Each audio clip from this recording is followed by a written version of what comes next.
The dark sun has dawned, and with it, the age of man.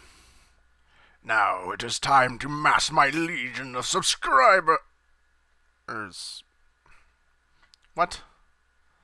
Oh, come on. I know there's at least 10 of you watching this shit. The worst part is I know more than half of you. Ugh. That aside, welcome to my first Dark Souls commentary. Normally I just pump out joke videos, but there's been something on my mind of late. I've noticed a certain trend in the Dark Souls community, with the latest addition of a subscriber that I met in-game, doing some less than original trolling. I simply couldn't remain quiet about it.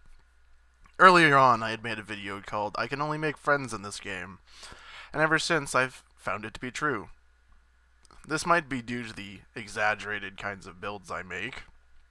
Perhaps my over-the-top actions have an air of honesty about them. People in the community suddenly become fine with trolling, ganking, and cheese builds as long as they believe your ill actions are in jest. Because of this subcultural phenomenon, I ended up asking a few of my friends about what the most glaring social issue in Dark Souls could be. Most would agree that the issue wasn't invading cheese builds or ganking individually. The real issue was apparently twinking, or rather a high-skill player acquiring endgame items at a low level.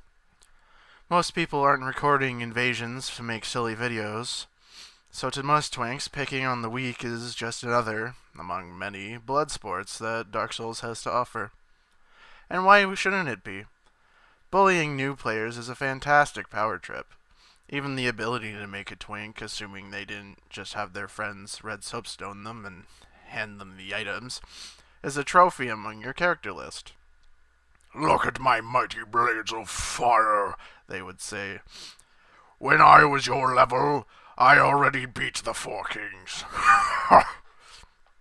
Strangely enough, it's easy to sympathize with the Predator in this situation.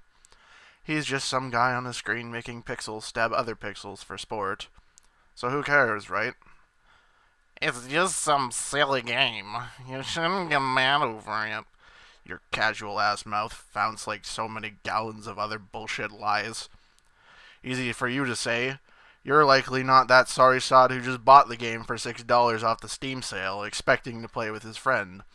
You're not the one who wasted half an hour of his life staring at the words "summoning failed" flash a grand total of 287 times.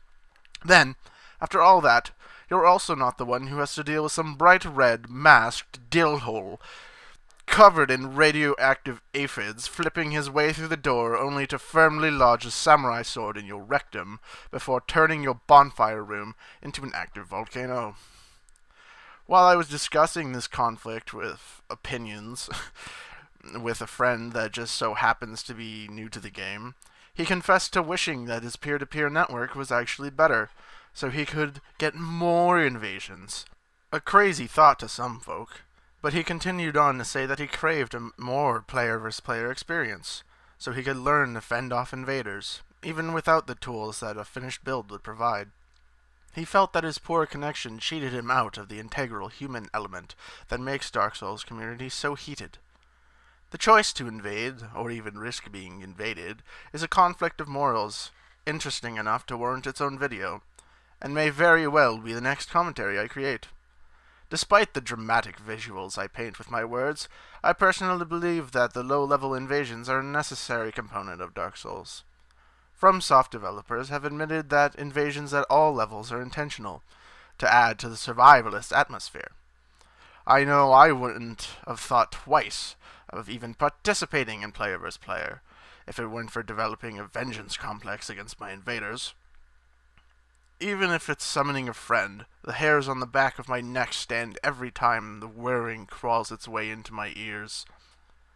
So regardless of whether invaders are a bunch of crumb bombs, unnecessary evil, or just cocky sportsmen, the decision to invite the human element is ultimately upon its host. The decision is so profound, it's almost poetic.